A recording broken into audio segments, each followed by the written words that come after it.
एक बार फिर से आपका स्वागत है। इस चैनल पर आपको सुनने को मिलेंगी दिल दहला देने वाली सच्ची और रोमांचक भूतिया कहानियां। अगर आपको ऐसी कहानियां पसंद हैं और आप डर का नया अनुभव लेना चाहते हैं तो हमारे चैनल को जरूर सब्सक्राइब करें। तो चलिए आज की खौफनाक कहानी की ओर बढ़ते हैं। नमस्कार दोस्तों, मेरा नाम मनुज है और मैं उत्तर प्रदेश का रहने वाला हूँ। पेशे से मैं एक ट्रक ड्राइवर हूँ और ये सफ़र कैसे शुरू हुआ ये कहानी थोड़ी लंबी है, लेकिन मैं आपको इसे शॉर्ट में बताने की कोशिश करता हूँ। जब मैं 8वीं कक्षा में था तब मुझे एहसास हो गया था कि पढ़ाई मेरे बस की बात नहीं है। कितनी भी कोशिश कर लूँ दिमाग में कुछ बैठता ही नहीं था। इसलिए जब 8वीं के एग्ज़ाम्स करीब आ रहे थे मैंने अपने पिता से कहा कि मैं आगे पढ़ाई नहीं करना चाहता और किसी काम को सीखना चाहता हूँ। मेरे पिता ने मुझे बड़े प्यार से समझाया और फिर प्यार के साथ 2 थप्पड़ भी लगाए, लेकिन मैं भी जिद्दी था, अपनी बात से पीछे नहीं हटा। मैंने साफ कह दिया कि मैं पढ़ाई नहीं करना चाहता। इस बात पर पिता ने मुझे काफ़ी पीटा, फिर भी मैं अपने फैसले पर अडिग रहा। लेकिन जब उन्होंने दोबारा मेरी पीठ पर कोहनी मारी और मेरी सांसें रुक गईं तो मजबूरी में मुझे कहना पड़ा, ठीक है पढ़ूंगा, 10वीं तक पढ़ लूंगा। इस तरह मैंने जैसे तैसे 2 साल और गुजार दिए। 10वीं के बाद फिर मैंने पिता से कहा कि अब मैं और नहीं पढ़ सकता। इस बार मैं थोड़ा बड़ा हो चुका था, इसलिए उन्होंने फिर वही तरीका अपनाया। 2-3 कोहनियां मेरी पीठ पर मार दी। इस बार मेरी सांसें भले ही फिर से रुक गईं, लेकिन मैंने अपनी बात मनवा ही ली। मेरे पिता ने गुस्से में कहा, जा, जो करना है वो कर। मुझे पता था कि अब मेरा रास्ता क्या है। मैंने अपने पड़ोसी दोस्त के पिता से ट्रक चलाना सीखना शुरू कर दिया। कुछ ही दिनों में मुझे थोड़ा बहुत ट्रक चलाना आ गया और वहीं से मेरे ट्रक ड्राइवर बनने की कहानी शुरू हुई। उसके बाद मैं उनके साथ ही लंबे लंबे टूर पर जाता। बहुत चीजें देखने को मिलती, लेकिन ट्रक चलाने को बहुत कम मिलता। खाली रास्तों पर मैं ट्रक चलाता। इस तरह धीरे धीरे ट्रक भी सीख गया। उनके साथ में 1 साल तक रहा था। उसके बाद मेरा छोटा भाई अनुज, मैंने उसे भी ट्रक सीखने के लिए अपने साथ रखने की कोशिश की, लेकिन हमारा वह पड़ोसी बहुत कमीना था। मुझे कुछ नहीं दिया करता था, सारे पैसे खुद रख लेता था, जबकि मैं तो सामान रखने और उतारने में भी मेहनत किया करता था। तभी मेरे पिता ने कहा था, वहां उस आदमी के पास काम करके कोई फायदा नहीं, तुम्हें अपना ट्रक लेना चाहिए, लेकिन गरीब अपना ट्रक खरीद नहीं सकते। मैं मायूस हो गया था, लेकिन किसी ने मेरे कान में यह बात डाल दी कि गरीब ट्रक खरीद नहीं सकते, लेकिन रेंट पर तो ले सकते हैं ना। मैंने एक ऐसे ही आदमी को ढूंढ लिया जिसका वह टूटा हुआ ट्रक था। वह रेंट पर दिया करता था और मैं उसे अपना ही मानने लगा था। मैं अब उस ट्रक को लेकर बहुत भारी वजन का वह माल दूसरे राज्य में पहुंचाने का काम करने लगा था और मेरे साथ मेरा भाई होता था। मेरा भाई बिल्कुल मेरी तरह ही था। उसके दिमाग में भी पढ़ाई नहीं थी और वह चाहता था पढ़ाई से कैसे छुटकारा पाए। मैं पिता से काफी बार पिटा था, इसीलिए मेरे छोटे भाई को मेरे पिता ने पीटना सही नहीं समझा। मुझे कई बार जलन होती थी। मैं चाहता था थोड़ा बहुत वह भी पीटे, क्योंकि हर बार अगर आप ही पिटे तो बुरा लगता है। छोटे भाई की भी थोड़ी बहुत पिटाई तो होनी ही चाहिए, लेकिन वह बचा रहा। इस तरह रेंट में लेकर हम वो ट्रक से ठीक ठाक पैसे कमाने लगे थे। 5 साल तक उस रेंट वाले ट्रक को मैं चलाता रहा। मेरा भाई मेरे साथ, उसे भी अच्छी तरह से ट्रक चलाना आ गया था। मैं तो पहले से ही ट्रेंड था और 5 सालों बाद हमने उस पुराने ट्रक को खरीद ही लिया। इस तरह से हम ट्रक के मालिक बन चुके थे। जो रेंट हमें देना पड़ता था वह अब बिल्कुल नहीं दे रहे थे। सारे के सारे पैसे बच रहे थे और हमारी खुशी का ठिकाना नहीं था। हम लंबे लंबे टूर पर जाते।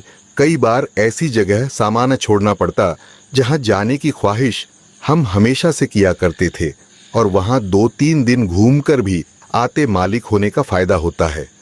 नौकर को वह करना पड़ता है जो मालिक कहते हैं। अपने ट्रक के हम मालिक थे। अब सामान को उतरवा कर वहां अच्छी तरह से घूमते। हम गोवा भी गए थे।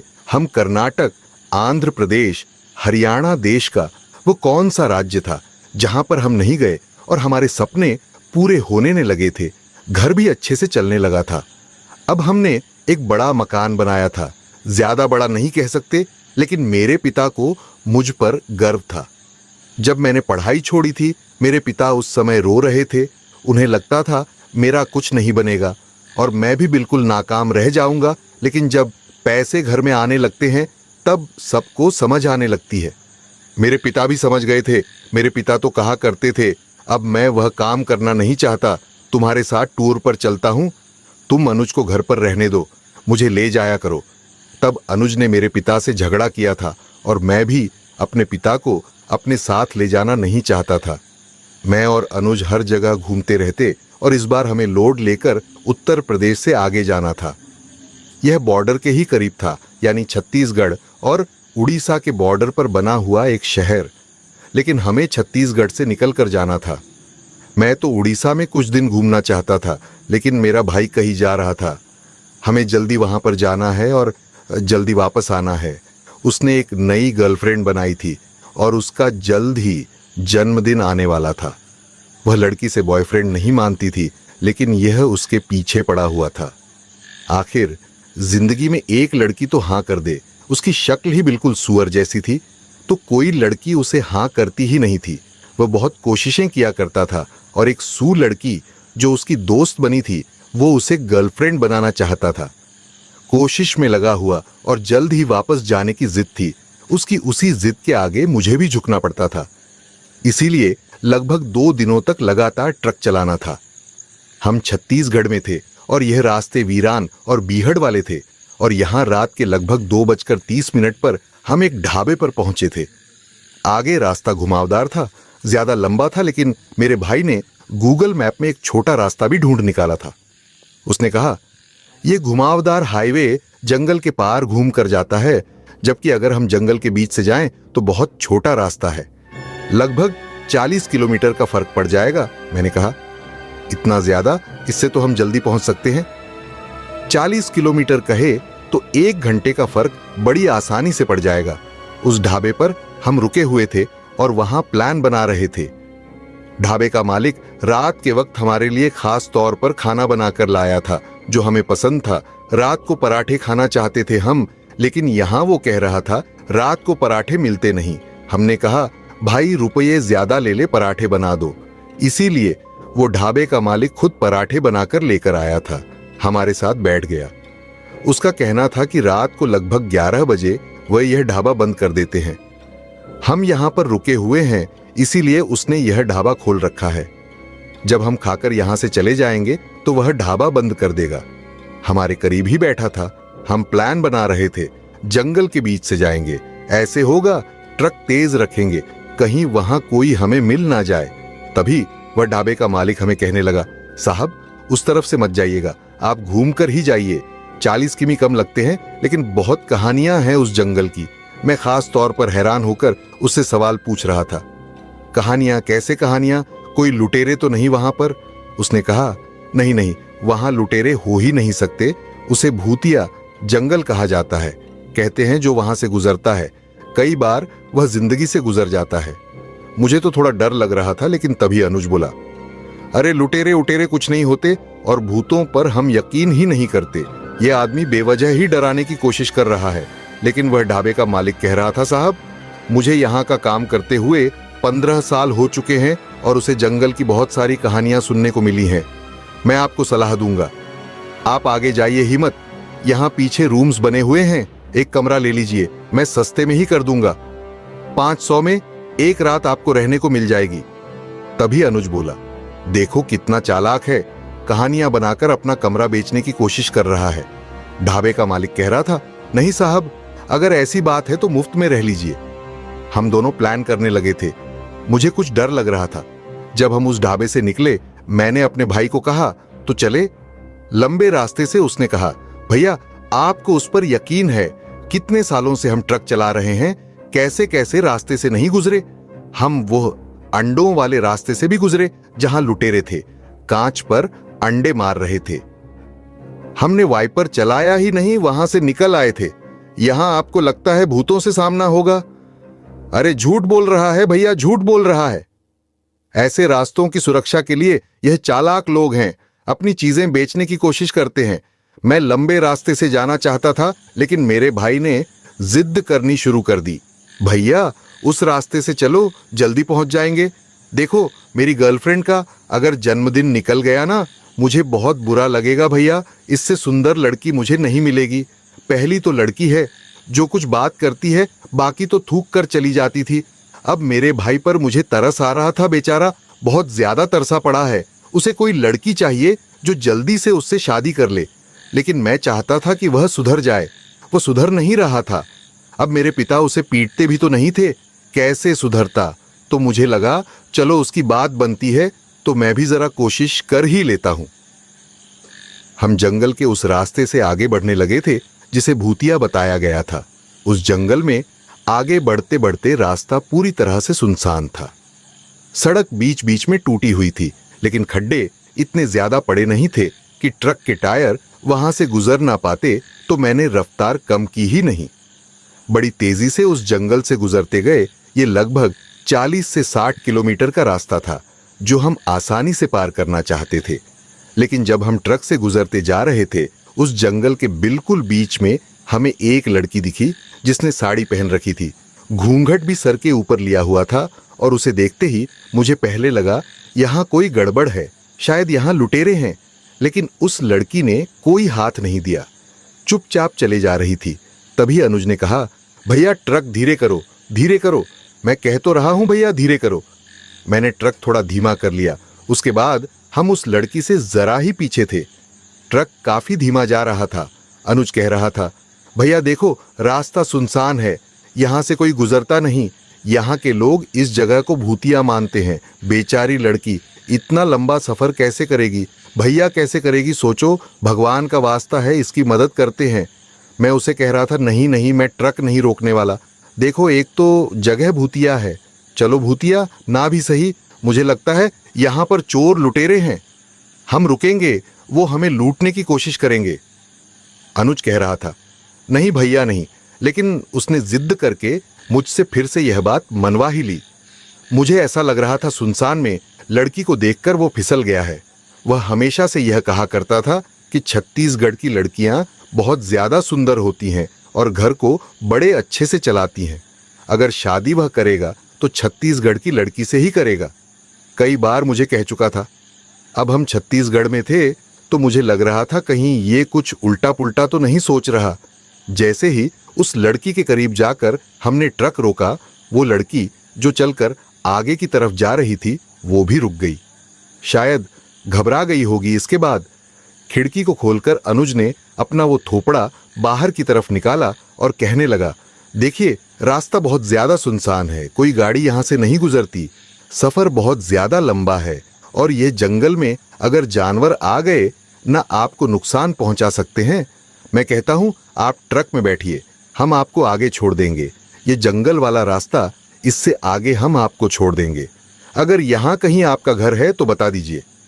वो लड़की ने कुछ नहीं कहा, लेकिन वह धीरे धीरे आगे की तरफ बढ़ने लगी। तभी अनुज मुझे कहने लगा, ऐसा कर, ट्रक थोड़ा भैया आगे चला। आगे चला, थोड़ा सा तेज चला ना। मैंने ट्रक आगे की तरफ बढ़ाना शुरू कर दिया। अनुज ने फिर से उस लड़की के करीब जाकर उससे सवाल किया, देखिए जगह बहुत सुनसान है, बात मान लीजिए, आ जाइए ट्रक में, हम आपको आगे छोड़ देंगे। वो लड़की अब रुक चुकी थी। उसने ने कुछ बोला नहीं। वो थोड़ी घबराई हुई लग रही थी। और मैंने भी अनुज को कहा, देख परेशान मत कर, देख परेशान मत कर, तू लड़की को छेड़ रहा है, ऐसे मत पूछ, मैं बात करता हूं। अब अनुज अंदर की तरफ हुआ और मैं एक तरफ से उस लड़की को कहने लगा, देखिए आप अंदर आ सकती हैं, बाहर रास्ता सुनसान है, आप आगे जहां तक जाना चाहती हैं हम आपको छोड़ देंगे। देखो यहां काफी नुकसान हो सकता है, आपको समझने की कोशिश करिए, रास्ता सुनसान है। वह लड़की कुछ बोली तो नहीं, लेकिन चुपचाप हमारी तरफ देखने लगी। उसने अपने चेहरे पर जैसे घूंघट लिया हुआ था। उसका चेहरा नजर नहीं आ रहा था, लेकिन वह धीरे धीरे ट्रक के करीब आई और पतली सी आवाज में कहने लगी, मुझे आप कहां तक छोड़ देंगे, क्या मैं अंदर आ सकती हूं? जैसे ही उसने यह कहा, उसकी आवाज बहुत प्यारी सी थी और शायद उसकी यह आवाज सुनकर अनुज जैसे लड्डू ही हो गया और बड़ा छलांग लगाता हुआ कहने लगा, हाँ हाँ हाँ, आइए आइए, ऐसा करिए, मैं खिड़की की तरफ बैठूंगा, क्योंकि बाहर भी देखना पड़ता है ना, आप इस साइड बीच में बैठ सकती हैं। अब उसने यह कहा, अनुज ने छलांग लगाकर नीचे उतरकर कहा, आप ऊपर बैठ सकती हैं। वो लड़की धीरे धीरे ऊपर चढ़ के बीच की तरफ बैठ गई। ये वो सीट थी जहां पर अनुज बैठा हुआ था। अब अनुज भी ऊपर चढ़ा। खिड़की वाली साइड एक तरफ होकर बैठ गया ताकि उस लड़की को परेशानी ना हो। मेरी तरफ देखता हुआ बार बार मुस्कुराए जा रहा था और कहे जा रहा था कि यह काफी अच्छा बोलती है। वह इशारों से मुझे बता रहा था। उसके बाद उसने मुझे कहा, भैया ट्रक चलाओ, आप रुके हुए क्यों हो? लड़की को तो नहीं देखे जा रहे हो? मैंने मन ही मन में उसे गाली दी और ट्रक चलाने लगा। मैं ट्रक फिर से सही स्पीड में चला रहा था ताकि रास्ते में किसी भी तरह की कोई परेशानी ना हो। हमने बड़ी आसानी से उस लड़की को ट्रक पर चढ़ा लिया था। हमें किसी तरह की कोई परेशानी का सामना करना नहीं पड़ा। यहां उसके सिवा कोई और मौजूद भी नहीं था, तो अब लगने लगा शायद बेचारी काफी परेशान होगी। पता नहीं कब से चलकर यहां तक आ रही होगी। रास्ता तो इतना लंबा है, यहां तो वीरान है, यहां कोई घर तो मौजूद भी नहीं। अब मैं उस लड़की से पूछ रहा था, आप कहां से चलकर आ रही थी? रास्ता बहुत ज्यादा लंबा है, बहुत खतरनाक है। कब से चल रही थी आप? उसने कोई जवाब नहीं दिया। एक दो सवाल मैंने पूछे, उस लड़की ने कोई जवाब नहीं दिया। उसके बाद अनुज कहने लगा, देखो भैया, आप बात ना ही करो तो अच्छा है। आपकी आवाज काफी मोटी है। मैं इस लड़की से बात करता हूं। ये मेरी हम उम्र है ना? आप तो काफी बड़े हैं, बूढ़े हो गए हैं। मुझे उस पर गुस्सा आ रहा था जानबूझकर, जैसे वह उस लड़की से बात करना चाहता था और मुझे चुप करवा रहा था। मैं उस लड़की से पूछना चाहता था कि उसे कहां जाना है, लेकिन जो अनुज था उस पर लाइन मारने में लग चुका था। देखिए, आपके हाथ काफी ज्यादा सुंदर हैं और आपकी जब आवाज सुनी थी ना, बहुत ज्यादा अच्छी लगी। आप यहां जंगल में तो रहती नहीं होंगी, कोई गाड़ी वाड़ी तो नहीं खराब हो गई थी आपकी? उस लड़की ने सर हिलाया ना, मैं जवाब दिया। उसके बाद अनुज ने सवाल पूछा, हाँ, आपकी शादी हो चुकी है या नहीं? उसने ना में सर हिलाया और अब तो अनुज उछलने लगा था। चेहरे पर मुस्कुराहट आ चुकी थी। फिर से अनुज ने उससे सवाल पूछा, आपको आगे कहाँ जाना है? जो आगे वाला शहर है वहां जाना है? उसने सर हिला दिया। अब हम दोनों हैरान थे। आगे वाले शहर तक नहीं जाना तो कहाँ जाना है उसे? अब अनुज ने सवाल पूछा, तो आप बताएंगे आपको कहाँ जाना है उस लड़की की? अब आवाज पतली सी नहीं थी, भारी सी आवाज में उसने कहा, जहां मुझे जाना है वहां। हाँ, मैं ले ही जाऊंगी। उसने ये कहा था और पता नहीं कैसे ट्रक का स्टीयरिंग मेरे हाथ में था। मैंने बड़े जोर से पकड़ रखा था कि कोई खड्डा आए तो स्टीयरिंग हिलना नहीं चाहिए। अचानक वह स्टीयरिंग जैसे एक तरफ घूम गया। किसी ने जैसे पकड़कर घुमा दिया हो। उस लड़की ने तो हाथ लगाया तक नहीं था। ट्रक सड़क से उतर चुका था, जंगल में आगे की तरफ बढ़ने लगा और अनुज चीखें मार रहा था, भैया भैया पागल हो गए हो, जंगल में ट्रक घुसेड़ दिया, यहां कहीं पेड़ से टकरा जाएगा। और मैं उसे समझा रहा था, मैंने नहीं घुमाया। अबे ट्रक मेरे कंट्रोल में नहीं है, मुझे लगता है ये स्टीयरिंग सही से फिट नहीं हुआ। देखो मैं घुमा रहा हूं लेकिन ट्रक तो अपनी मर्जी से चल रहा है। अनुज कहने लगा, भैया स्पीड तो कम करो। मैंने कहा, स्पीड भी मैं नहीं दे रहा, एक्सेलरेटर पर मेरा पैर है ही नहीं। मैंने तो उठा रखा है, ब्रेक पर पैर लगा रखा है। ब्रेक नहीं लग रही, अपने आप ये ट्रक चल रहा है जहां ले जाना चाहता है। अब ये ट्रक ही ले जाएगा। हम घबरा गए थे। मुझे अब लगा ये ट्रक कहीं टकराएगा और हमारा एक्सीडेंट हो जाएगा। बड़ी मेहनतों के बाद तो ये ट्रक लिया है हमने। तभी वह जो लड़की थी उसने अपना घूंघट ऊपर की तरफ किया। उसका चेहरा पूरी तरह से पीले रंग का था, जैसे चेहरे पर हल्दी लगाई हो, और उसकी ठुड्डी पर कुछ बाल थे, कोई 5-7 बाल। वह भी घुंघराले से गोल गोल हुए पड़े थे देखने में। अब वह कोई लड़की नहीं, कोई लड़का लग रहा था। साड़ी पहने हमारे बीच बैठा और उसने अपनी बाजू बाहर की तरफ निकाली। एक बाजू मेरे कंधे पर रखी, एक बाजू मेरे भाई के कंधे पर, और हमारी गर्दन को जैसे अपनी बाजू में खींचकर कहने लगा, अब तुम मेरे कंट्रोल में हो जाओ, मैं चाहूंगा ये ट्रक वहां जाएगा। ये सुनते ही मेरी भी चीखें निकल गई थीं और अनुज की भी चीखें निकल गई। हम तो ऐसे चीख रहे थे जैसे पता नहीं कितनी बड़ी मुसीबत में फंस गए हैं। मुझे लगा था यह एक लुटेरा है और इसके जो साथी हैं वो ट्रक पर चढ़े हुए हैं और अब वो ट्रक को कंट्रोल कर चुके हैं। पता नहीं कैसे, लेकिन वो जो स्टीयरिंग था अपने आप घूमे जा रहा था। ट्रक बिल्कुल सीधा नहीं जा रहा था। कई बार सामने कोई पेड़ आता, ट्रक दूसरी तरफ घूम जाता। स्पीड भी कम और ज्यादा हो रही थी, जैसे कोई और इसे कंट्रोल कर रहा है। हम चीखे जा रहे और उसने अपनी बाजू से हमारी गर्दन को ऐसे जकड़ रखा जैसे वह छोड़ने वाला ही नहीं। मैंने उसकी पीठ पर, उसके पेट पर मुक्के मारने की बहुत कोशिश की थी। उसकी पीठ, वो ब्लाउज के नीचे वाली नंगी पीठ, उस पर कई मुक्के मारे थे। उसे जैसे दर्द महसूस नहीं हो रहा था। लड़कियों के कपड़े पहने यह मर्द काफी ज्यादा ताकतवर था।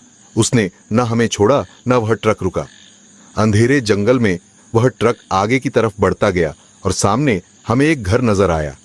एक बड़ा लकड़ी से बना हुआ घर था, जिसके एक तरफ जैसे काफी ज्यादा कीचड़ था।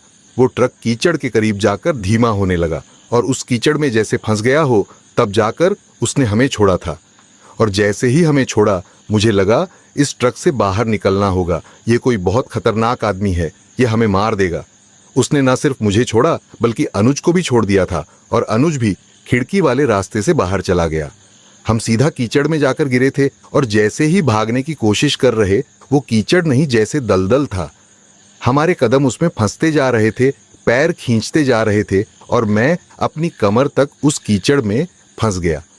अब ऐसा लग रहा था ये कीचड़ हमें निगल लेगा, लेकिन जब पीछे मुड़कर देखा, वो जो ट्रक था वो ढंसा ही नहीं। वो बस जरा से टायर थे जो कीचड़ में ढंसे हुए थे और मुझे लगा इस ट्रक को पकड़कर ही बचा जा सकता है। एक तरफ को हुआ था मैं, ट्रक के एक कोने को मैंने पकड़ा और खुद को खींचा। अब मैं उस कीचड़ से बाहर आ गया था। फिर से मैं ट्रक के ऊपर चढ़ गया और अंदर बैठा हुआ आदमी कहने लगा, दूर भाग नहीं सकते, भागने की कोशिश मत करो, अब तुम्हें मेरे साथ ही रहना होगा। दूसरी तरफ अनुज, जो कीचड़ में काफी ज्यादा फंसा हुआ दूर जाने की कोशिश कर रहा था, ऐसा लग रहा था वह धंसा जा रहा है।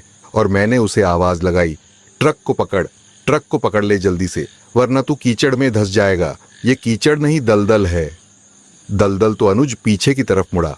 उसने भी ट्रक को पकड़ा और वो भी ट्रक के ऊपर आ गया। हम गंदे हो चुके थे कीचड़ से, लेकिन फिर भी अपनी अपनी सीट पर बैठे थे और उसने अपनी बाजू फिर से हमारे कंधे पर रखी, हमारी गर्दन को पकड़ा और कहने लगा, अब दूर नहीं जा पाओगे। तुम्हें क्या लगा था सुनसान में लड़की मिली है, साड़ी पहने हुए, सुंदर सी आवाज, ट्रक में बिठाओगे, अपने साथ लेकर जाओगे।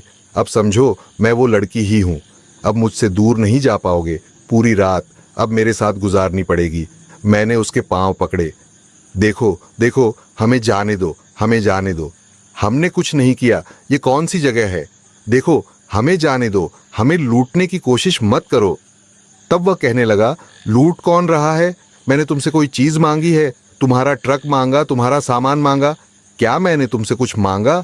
मैंने कहा, नहीं नहीं, बस बस हमें जाने दो। उसने कहा, नहीं, मैं कोई चीज नहीं रखूंगा, मैं तुम्हें रखूंगा। तुम दोनों काफी खूबसूरत लगते हो। भले ही इस छोटे वाले का नाक सुअर जैसा है और इसकी शक्ल भी जैसे सुअर जैसी ही है, लेकिन फिर भी चलो, ठीक ही दिखते हो। चलो मेरे साथ। मेरा ये छोटा सा घर है, मेहमान नवाजी तो करने दो। मैं उससे माफी मांग रहा था कि हम ये दोबारा गलती नहीं करेंगे, हमें जाने दो। उसने कहा, आना तो पड़ेगा, अगर नहीं आओगे तो यहीं जान से मार दूंगा। अनुज ने आगे वाले उस बक्से से एक छोटा स्क्रू ड्राइवर निकाला और उसके पेट में घुसाने की कोशिश की। वो जैसे लोहे का बना हुआ था। स्क्रू ड्राइवर इतना तीखा होता है। आगे से उसने बड़ी जोर जोर से मारा, उसे कोई फर्क ही नहीं पड़ा। उसके पेट पर जैसे खुजली भी ना हो। तब वह अनुज को देखकर कहने लगा, कोशिश कर लो, मारने की कुछ नहीं होने वाला। तुम मुझे नहीं मार सकते, जो पहले से मरा हो उसे मारा नहीं जा सकता। उसकी जुबान से निकले यह शब्द हमारे लिए काफी थे। मेरा रंग उतर गया था। मैं समझ गया ये जंगल भूतिया है और हम भी एक ऐसे ही भूत के चक्कर में फंस गए हैं। अनुज तो बेहोश हो गया था, एक तरफ गिर गया, होठ सफेद पड़ गए थे उसके। मैं तब उसे कहने लगा, मेरा भाई बेहोश हो गया, बेहोश हो गया। तभी वो उसकी गर्दन को और जोर से घोटने लगा और कहने लगा, होश में भी ले आता हूं। अनुज के चेहरे पर 2-4 मारी गई चपेट ले आई थी होश में, और उठकर फिर से वह भागने की कोशिश करने लगा, लेकिन उसकी पकड़ मजबूत थी। भले ही लड़की की साड़ी में था, जैसा कि मैंने आपको बताया।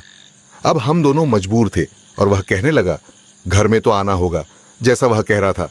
हमें वैसा करना था, तभी मौका मिलने पर हम यहां से भाग पाएंगे। मैंने अनुज को इशारा किया। चलो लेकिन, मैंने उससे सवाल भी पूछा। हमारे चारों तरफ कीचड़ ही कीचड़ है, कीचड़ से पार निकलकर घर तक कैसे जाएंगे? उसने कहा। कीचड़ भी मर्जी से चलता है, ऊपर चलकर मेरे घर तक जा सकते हो। अब वह अनुज वाली साइड से नीचे उतरा, हमें भी इशारा करने लगा। चलो, वह कीचड़ के ऊपर ऐसे चल रहा था जैसे वह कीचड़ नहीं पत्थर हो। आराम से निकलता हुआ आगे चला गया। अब उसके पीछे पीछे हम भी यहीं पर अनुज फंसा था उस कीचड़ में। अब उसी जगह के ऊपर से चलता चलता आगे बढ़ रहा। हम उस घर के दरवाजे पर थे।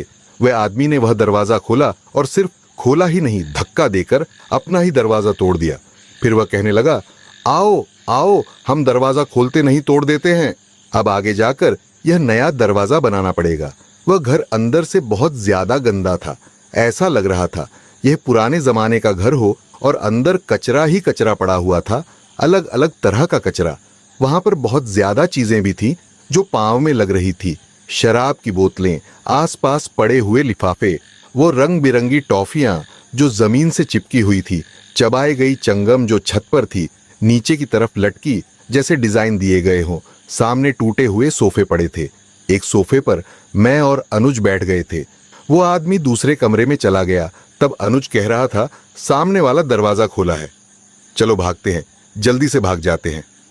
मैंने उसको कहा, हम तो भाग जाएंगे, ट्रक यहीं पर रहेगा और हो सकता है ये ट्रक चुराकर यहां से निकल जाए।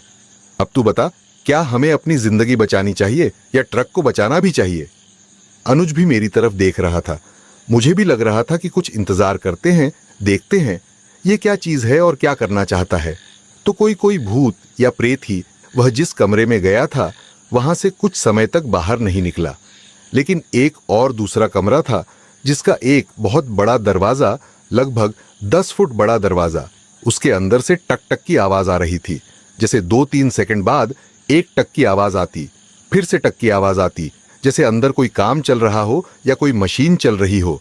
5 मिनट हो चुके थे, वो आदमी कमरे से बाहर ही नहीं आया और हमें बहुत ज्यादा डर भी लग रहा था। अनुज ने कहा, वह दूसरे कमरे में देखते हैं ना, कौन सी आवाज आ रही है, पहचाने तो सही, यह आदमी है, क्या क्या चीज करता है यहां पर। मैंने अनुज की बात मानी और चुपके से हम खड़े हुए। उसने हमें कुछ कहा, थोड़े ना था, चुपचाप हम दूसरे कमरे में देख सकते थे। वो बड़ा दरवाजा थोड़ा सा खुला था। हमने हाथ का धक्का दिया और अंदर देखने की कोशिश की, आखिर किसकी आवाज आ रही है। जैसे ही वह दरवाजा खुल गया, सामने एक अजीब काले रंग का गंजा आदमी था। वह इतना ज्यादा काला था जैसे शरीर पर तारकोल मला हुआ हो, लेकिन हाथ में एक बड़ा सा हथियार, ये वो बड़ा सा चाकू था जिससे मांस को काटा जाता है।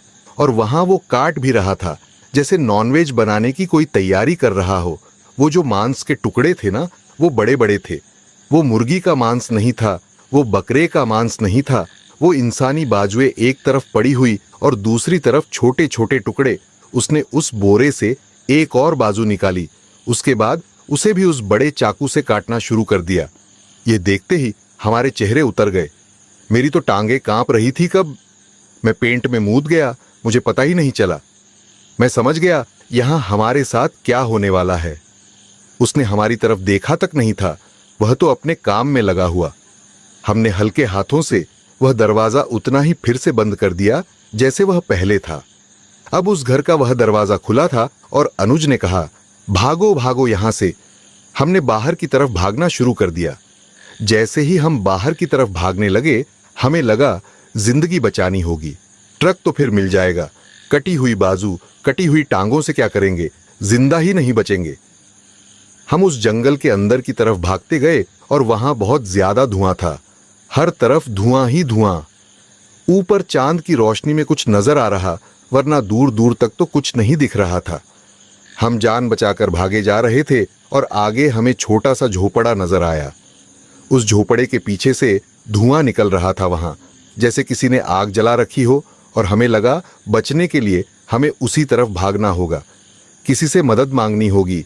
यहां कोई ना कोई तो होगा मदद करने के लिए, वरना जंगल में भटके कोई जानवर ही काट कर ना मार दे। जैसे ही उस झोपड़े के करीब पहुंचे, सामने वाला खुला दरवाजा धक्का देकर हमने अंदर की तरफ पूरा खोल दिया था। उसके बाद अंदर देख रहे अंदर कोई मौजूद नहीं था। वह जो आग थी झोपड़े के पीछे से रोशनी को छोड़ रही थी, तो हम घूमकर झोपड़े के पीछे गए। 3 औरतें थी, वह आग जलाकर वहां बैठी हुई और नीचे कुछ जैसे घास फूस रखा हुआ, जैसे कोई सब्जी बनाने की तैयारी कर रही हो। हम उनके करीब जाकर रोना शुरू कर चुके थे और मैंने कहा, हमारी मदद करो, हमारी मदद करो, वो घर में कुछ है, वो भूत है, पता नहीं क्या है। इंसानों की टांगे बाजू काट काट कर वहां छोटे छोटे टुकड़े कर रहा था, हमें बचा लो। वो तीनों औरतें जैसे हक्की बक्की रह गई थी, क्योंकि उनका ध्यान हम पर गया ही नहीं था। भागकर जब उनके करीब आए, हमने बोलना शुरू किया। वह हक्की बक्की सी हो गई और एकदम तीनों एक साइड होकर हमारी तरफ देख रही, और मैं बार बार कहे जा रहा था, हमारी मदद करो, हमारी मदद करो। और फिर मुस्कुराकर उनमें से एक, जिसकी उम्र शायद सबसे ज्यादा थी, वो 40 से 45 साल की लग रही थी, उसने हमारी तरफ देखकर कहा, तुम वहां फंस कैसे गए? तुम्हें पता है वह कितने बुरे हैं, कितनी बुरी तरह से काटते हैं। अगर तुम वहां पर रह जाते ना तो काट काट कर तुम्हारा दुम्बा बना देते। आओ हमारे साथ बैठ जाओ, जब दिन होगा तुम्हें पास के शहर में छोड़ दें। हम उनके पास बैठ गए थे। इतनी गर्मी में वे आग जलाकर हाथ सेक रही थी, तो हमें लगा हमें भी वैसा ही करना चाहिए। जब इंसान डर जाता है ना, ठंडा फिर जाता है। मौसम गर्मी का था, माथे पर पसीना आ रहा था, लेकिन हाथ पांव ऐसे ठंडे हो चुके थे जैसे किसी बर्फीले इलाके में हम बैठे हो। हम भी हाथ सेकना शुरू हो गए। अनुज तो थर थर कांप रहा था, लेकिन अब हमें लगा कोई है जो हमारी मदद करेगा। मैंने फिर से उनसे कहा था, वह बहुत खतरनाक है, वह हमारे ट्रक पर कंट्रोल कर चुका था, हमें उस घर में ले गया। आप अभी चलना सही नहीं समझोगे? उसने कहा, नहीं, रात के अंधेरे में बहुत डरावनी डरावनी चीजें होती हैं। ये जंगल बहुत खतरनाक है। सुना नहीं तुमने कभी ये जंगल भूतिया है? मैंने हाँ में अपनी मुंडी हिलाई थी और ऐसा ही अनुज ने भी किया था। हम दोनों चुपचाप वहीं पर बैठ गए थे। 10 मिनट ही हम वहां पर बैठे थे। उस औरत ने कहा, तुम ज्यादा ठंडे लग रहे हो, ऐसा करो, उस झोपड़े के अंदर चले जाओ, आराम करो, सुबह के वक्त हम तुम्हें उठा देंगी, कुछ ना कुछ खाने के लिए भी बना देंगी। उसने यह कहा और हमें झोपड़े के अंदर भेज दिया। इसी के साथ उसने वह दरवाजा बंद किया और बाहर एक फट्टा फंसा दिया। यह जो घर था यह लकड़ी का बना हुआ था। इसी के साथ घास फूस भी बड़े मोटे तरीके से लपेटा गया था। यह ज्यादा सुरक्षित था, लेकिन अगर कोई चीज इसे तोड़ने पर आए तो आसानी से तोड़ सकती थी।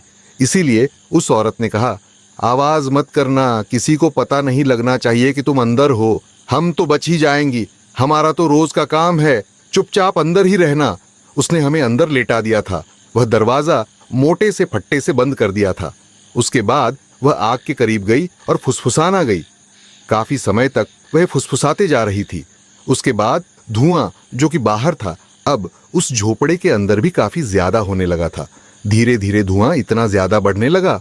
अनुज कहने लगा, ये क्या, इन्होंने आग ज्यादा जला दी, इतना ज्यादा धुआं कैसे हो गया? धुएं के साथ ही पास वाली दीवार से जो लपट आग के अंदर की तरफ आई, उसने जैसे मेरी पीठ को जरा सा जला दिया। छलांग लगाकर मैं खड़ा हो गया और देख रहा था, एक तरफ की दीवार जल रही थी और उसके बाद बाहर से हंसने की आवाजें। एक छोटी सी खिड़की बनी हुई थी, बड़ी छोटी छोटा छेद सा था उस झोपड़े में हवा अंदर आने के लिए, और वहां से बाहर देखा, तीनों हंस रही। अब वह भयानक चेहरे जो हमने देखे थे, वो उनका शरीर तो बिल्कुल औरतों जैसा ही था। चेहरे जैसे चमगादड़ जैसे बन गए थे, काले और आंखें लंबी लंबी सी। वह जैसे चुड़ैल थी जो हंस रही थी। उनकी हंसी हमें जलाने वाली ही थी, आग लगा दी थी, झोपड़े पर हमें जला देना चाहती थी। और बाहर से वह कुछ बोल रही जो हमारी समझ में नहीं आ रहा, और मैंने चीख कर कहा, हमें बाहर निकालो, आग लग गई, बाहर निकालो। और उसने भी चीख कर जवाब दिया, हम ही ने तो लगाई है, बाहर निकाल देंगी तो वह क्या होगा जो हम चाहती हैं। अब उस झोपड़े में चारों तरफ से आग लगी हुई थी और हम चीखे जा रहे। ऐसा लग रहा था उस झोपड़े में जलकर ही मर जाएंगे। वो जो फट्टे थे, वो जो डंडे थे, झोपड़े को बनाने के लिए जो लगाए गए थे, उसे धक्का देकर भी हम गिरा नहीं पा रहे थे। वह जो लकड़ी के कई छोटे छोटे हिस्से वो घर को बनाने में लगे थे, वह भी जैसे उखड़ नहीं रहे थे, बाहर जाने का रास्ता नहीं दिख रहा था। तभी एक हॉर्न की आवाज आई। यह हॉर्न की आवाज सुनी सुनी सी लग रही थी। हमारे ही ट्रक की हॉर्न की आवाज। वह ट्रक झोपड़े के बीच ही घुसा डाला था। किसी ने उसके बाद वो खिड़की खुली और यह वही आदमी था। वह साड़ी पहने हुए हमें इशारा कर कर रहा, बैठ जाओ चुपचाप, वरना जलकर मर जाओगे। आग इतनी तेज थी, वो झोपड़ा धुआं धुआं करके जल रहा था और हम दोनों ने छलांग लगाई और वो ड्राइवर के साथ वाली सीट पर दोनों बैठ चुके थे। सिमट कर, डर हमें यहां पर झलकर मरने का भी था, लेकिन उसने बिठाया था तो हमें डर कटकर मरने से भी लग रहा था। अब हम सिमटकर ट्रक के कोने में बैठे थे, बहुत ज्यादा डरे हुए, और वह ट्रक को वह जंगल में चला रहा था, खड्डों के बीच से निकाल रहा था। ऐसा लग रहा था जैसे प्रोफेशनल ड्राइवर हो वह साड़ी पहने हुए भूत। वह ट्रक को चला रहा और हम पैसेंजर सीट पर ऐसे बैठे जैसे किसी अनजान के ट्रक में बैठे हो। वह ट्रक को आगे ले जाता रहा और उससे सवाल पूछने की हिम्मत तक नहीं थी। अनुज ने मेरे कान में कहा था, जहां मौका मिलेगा वहां से भाग निकलेंगे। शायद वो दोबारा घर की तरफ ले जा रहा होगा, लेकिन ऐसा नहीं था। वह किसी और दिशा में आगे की तरफ ले जाता जा रहा था। जंगल के बीच से ही ट्रक को चलाता हुआ सामने जो हमें नजर आया, उस पर यकीन ही नहीं हुआ। 5 बाघ थे जो सामने ट्रक को रोकने के लिए खड़े थे, और उस आदमी ने भी जैसे ट्रक को धीमा कर दिया। हमें समझ में नहीं आ रहा था क्या करें। कहीं ये हमें यहां फेंक तो नहीं देगा। बाघों का शिकार बनाने के लिए हम रो रहे थे, हम जैसे करने की कोशिश कर रहे थे। अंदर डर ही बहुत ज्यादा था। उसने वह 4-5 बाघों को ट्रक से कुचलने की कोशिश की, लेकिन वह बाघ, उन्होंने हमारी आंखों के सामने रूप बदला था। वह साधारण बाघ नहीं थे। जैसे बाघ मानव थे, भेड़िया मानव की कहानियों की तरह, बाघ मानव वो अब इंसान बन गए थे। जैसे शरीर पर कई सारी धारियां, ऐसी धारियां थी जैसे कि वह बाघों के ऊपर होती है। जेब्रा मानव जैसे भी लग रहे थे और छलांग लगाकर वह ट्रक पर चढ़ गए। वो आदमी जो ट्रक चला रहा, वह ऐसे मजे में उछल रहा जैसे वो कोई एडवेंचरस राइड पर निकला हो। वह नाखूनों से ट्रक को नोचने की कोशिश कर रहे, आगे वाले कांच को तोड़ने की कोशिश कर रहे, और हमारी साइड में जब वह एक बाघ मानव लटका हुआ वो खिड़की को खोलने की कोशिश कर रहा था। इस साइड की जो खिड़की है ना, उसकी कुंडी कमजोर है, जरा सी हिलाने पर कुंडी खुल जाती है, इसीलिए हमें वहां ताला लगाना पड़ता है। अब बैठे हुए ताला थोड़ी ना लगाना था, तो वह बार बार उस खिड़की को हिला रहा था और हमें लगा वो खिड़की खुल जाएगी, वो खुल जाएगी और यह हमें नोच डालेगा। इसीलिए वो ड्राइविंग सीट पर बैठे हुए उस आदमी से हमने कहा, ये खिड़की खुल जाएगी, वो हमें खींचने वाला है, हमें बचाओ। वो मुस्कुराता हुआ कहने लगा, कोई बात नहीं, कोई बात नहीं, देखो मैं आगे क्या करता हूं। उसने बिल्कुल फिल्मी स्टाइल में वह ट्रक एक पेड़ के करीब से गुजारा और जो खिड़की के साइड में लटका हुआ खिड़की खोलने की कोशिश कर रहा था, उसकी पीठ जैसे उस पेड़ से घिसा और वह नीचे गिर गया। बाकी बाघ अब भी जैसे ऊपर लटके हुए थे। वह बाघ मानवों के बड़े बड़े नाखून जैसे कांच को तोड़ नहीं पा रहे थे, लेकिन कोशिश उनकी पूरी थी। वह कभी दाईं तरफ से किसी पेड़ के करीब से गुजारता और ट्रक का एक हिस्सा उस पेड़ से टकरा जाता। इस तरह से उसने सभी के सभी बाघों को उस ट्रक से नीचे गिरा दिया था। एक जो आगे लटका हुआ था उसे तो जैसे वह कुचलकर मारना चाहता था। वह बाघ चीख रहा था, उसका खुला मुंह साफ बांस कर रहा था कि वो डरा हुआ है, अकेला था वो, और ये ऐसे मुस्कुराता हुआ जैसे उसे मारने का बड़ा खतरनाक सा प्लान बनाया है। अचानक इसने ब्रेक लगाई और हमारे चेहरे भी आगे वाले कांच पर टकरा गए। जो आगे कांच पर लटका हुआ वह बाघ मानव था। वो नीचे गिर गया, वो कुछ घिसता आगे की तरफ, और इसने जो ट्रक चलाना शुरू किया वह आगे आगे भाग रहा। ये उसके पीछे पीछे, ये उसको कुचलना चाहता था और बचने के लिए वो पेड़ों के इर्द गिर्द से निकलने की कोशिश कर रहा। ट्रक नहीं छोड़ा इसने, उसके पीछे पीछे वो बड़ी मुश्किल से पास से गुजरा था। यह तो उसे कुचलकर मार ही देना चाहता था, हंस रहा था यह वहशी की तरह। आखिर यह कैसी जगह है, क्या देखने को मिल रहा है। यह ट्रक चलाए जा रहा था और हमें हिम्मत तक नहीं थी कोई सवाल पूछने की। चुपचाप एक तरफ बैठे हुए भूतों की नगरी में फंस गए हैं। हम बस बचने के लिए एक मौका चाहिए। इस बार मौका मिला तो हम रुकेंगे नहीं। वह ट्रक को उसी जंगल में एक खास जगह पर लेकर गया। यह एक पीपल का पेड़ था जिसके पत्ते चमक रहे थे। यह चांद की रोशनी के कारण नहीं चमक रहे थे, उनमें एक अलग सी चमक थी। और उस पेड़ के ऊपर बैठी हुई एक औरत जो काफी खूबसूरत थी, लेकिन उसके पांव उल्टे थे और वह अपने पांव को हिला रही। तब उस आदमी ने कहा था, यहीं पर बैठो, बाहर मत जाना, पता तो है ना बाहर क्या चीज है। मैं बस 1 मिनट में आया, उसे लेकर हम वहीं पर बैठे थे, डरे हुए थे। हमें लगा यहां से भागेंगे, ये हमें मार देगा। ट्रक से कुचलकर, जो कि हमारा ही है, वो उस पेड़ पर छलांग लगाता हुआ चढ़ गया। और वह जो लड़की वहां टांगे लटका रही, वह घबरा गई। वह एक हल्की सी टहनी पर चली गई थी जो मुड़ने लगी थी, और इसने छलांग लगाई। उसे गर्दन से पकड़ लिया था तो वो भी भूतनी ही, लेकिन इसने वहशी की तरह उसका सर धड़ से अलग कर दिया। उसका शरीर तड़प रहा था, लेकिन इसने उसकी बाजू धड़ से खींचकर अलग की दोनों बाजुएं, फिर दोनों टांगे अलग कर दी। शरीर के अलग अलग हिस्से थे उसके, और इसने जेब से झोला निकाला और उसके उन हिस्सों को झोले में भरा। और यह देखकर हमें लगा यह हमारे साथ ऐसा ही कुछ करेगा। भागो यहां से, ये तो भूतों तक को नहीं छोड़ता, चुड़ैलों तक को नहीं छोड़ता। हमने अपनी तरफ वाली खिड़की खोली और भागना शुरू कर दिया। वो पीछे से आवाजें लगा रहा था, रुक जाओ, रुक जाओ। हम रुकने वाले नहीं थे। हमें लगा यहां से दूर निकल जाना है, दिखेगी, कोई मदद करने वाला होगा और हम भाग निकलेंगे। अगर कोई घर दिखा, हम रुकने वाले नहीं। अगर कोई और दिखा, हम रुकने वाले नहीं। हम तो शहर आने से पहले रुकेंगे ही नहीं। भागते भागते आगे वाले जंगल में कोई धुआं नहीं था, साफ साफ दूर दूर तक नजर आ रहा।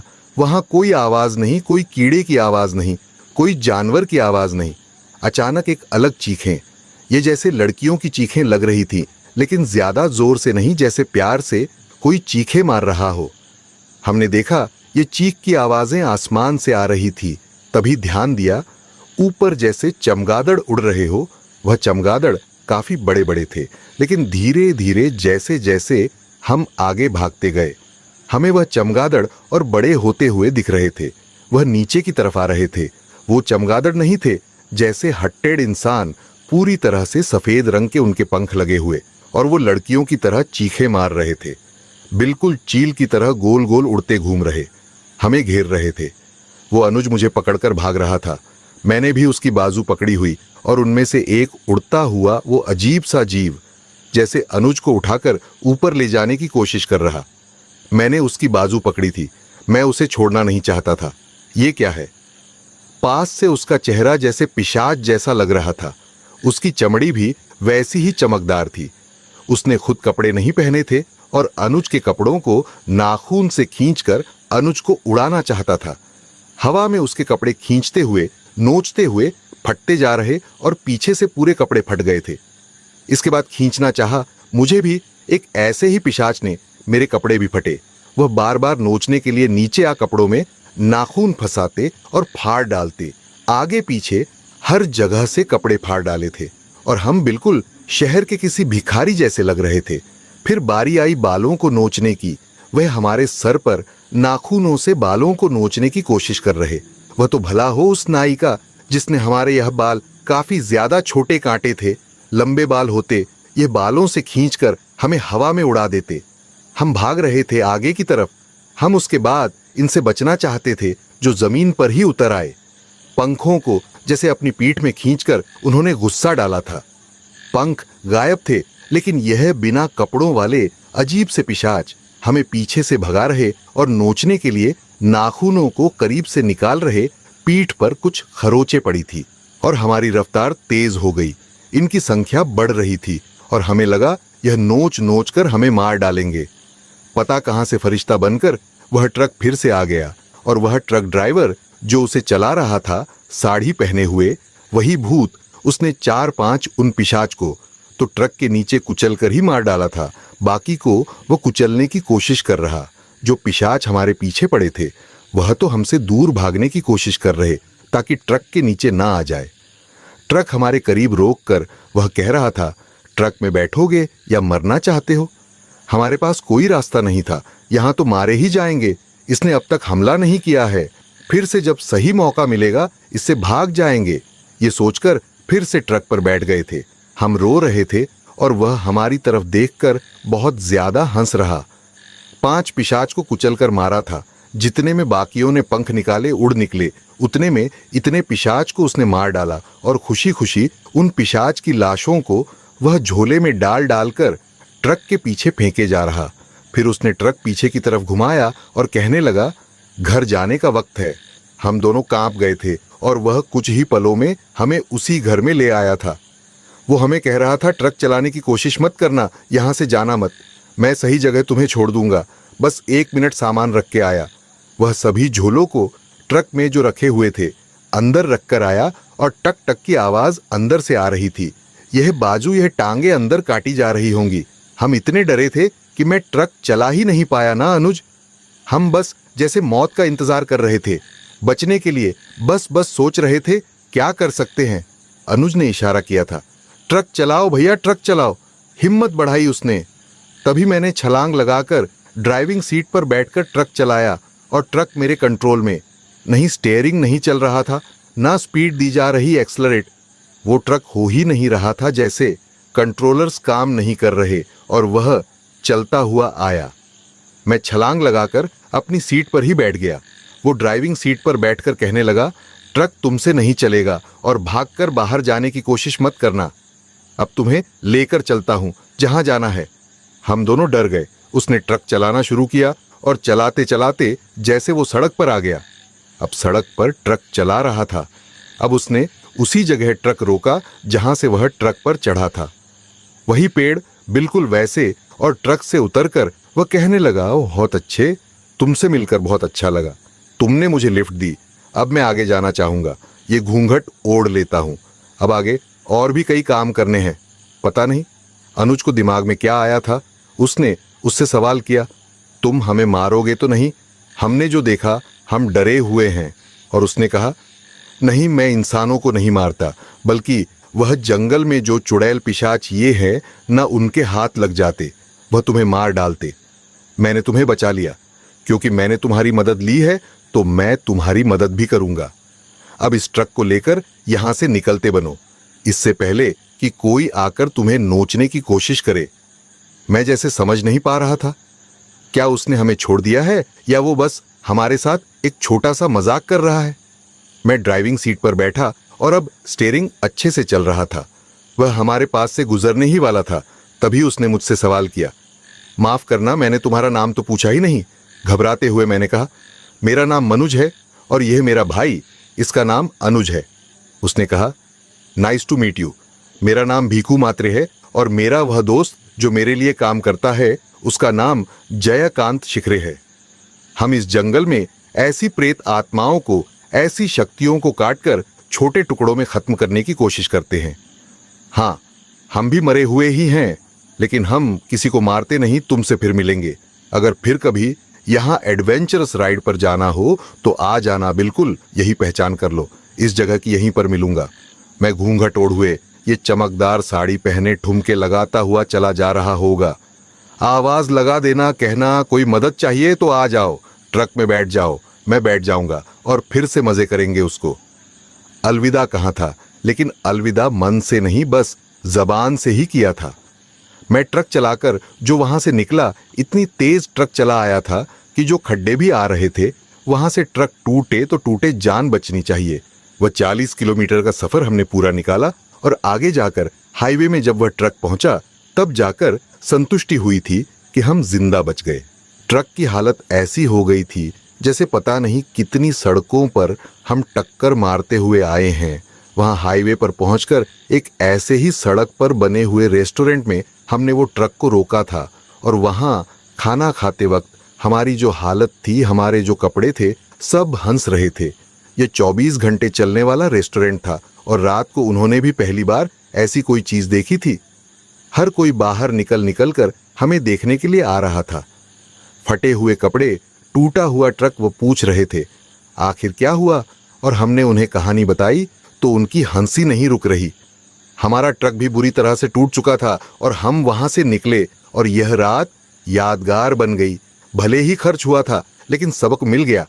जो रास्ते भूतिया कहे जाते हैं, वहां हमें नहीं जाना चाहिए, और जब हम जाते हैं ये सब होता है। वो तो शुक्र है भगवान का, हम उस रास्ते से गुजर गए। कहीं बुरे फंसे होते तो हम शायद जिंदगी से गुजर जाते। साहिबान, आपको ये कहानी कैसी लगी हमें ज़रूर बताइए। इस स्टोरी को हम यहीं पर कंप्लीट करते हैं और मुझे एक गुजारिश करनी थी आप सभी से, जो यहाँ पर नए हैं तो हमारी इस चैनल को सब्सक्राइब करना ना भूले, क्योंकि हर बार एक नई वीडियो एक नई घटना के साथ आधारित कथा को लेकर आता हूँ। तो चैनल को सब्सक्राइब कर लें और बेल आइकन ऑल पर सेट कर दें ताकि हर नोटिफिकेशन आपको सबसे पहले मिल सके। तो अब मैं कुमार आप सभी से इजाज़त लेता हूँ। आप अपना और अपने परिवार का ख्याल रखें।